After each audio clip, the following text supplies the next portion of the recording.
Bonjour, on est actuellement le 11 octobre et je fais cette vidéo dans le cadre de mon cours de religion intitulé Sur la piste des dieux.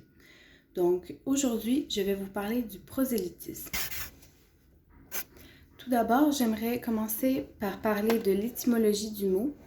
Donc prosélytisme vient du mot prosélytos, qui est un mot grec ancien, qui signifie nouveau venu dans un monde étranger. Il faut savoir que le mot a aussi été repris par le latin ecclésiaïque, conservant la même définition. Mais avec le temps, ce mot-là n'a plus la même signification.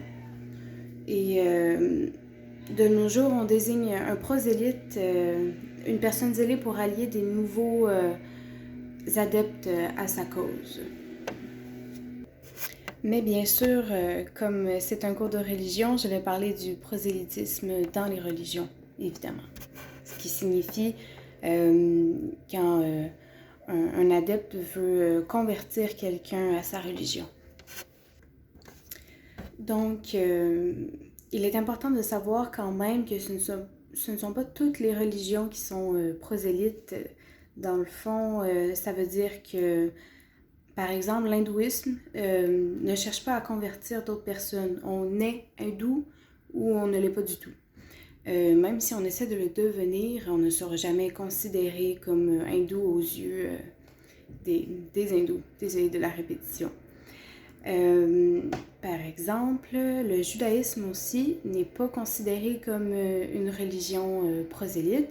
Elle ne cherche pas non plus à convertir des personnes, car même chose que l'hindouisme, on est juif ou on ne l'est pas du tout. Par contre, le bouddhisme est considéré comme la première religion prosélyte qui est née d'une séparation avec l'hindouisme, mais ce n'est pas le sujet de cette vidéo. Le bouddhisme est donc considéré comme la première religion prosélyte qui a donc fallu convertir des personnes à cette religion pour qu'elles puissent se développer.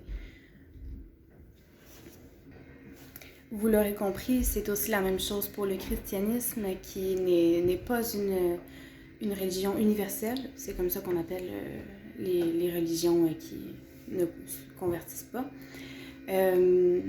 Qui a dû avoir recours au prosélytisme pour pouvoir devenir la plus grande religion au monde.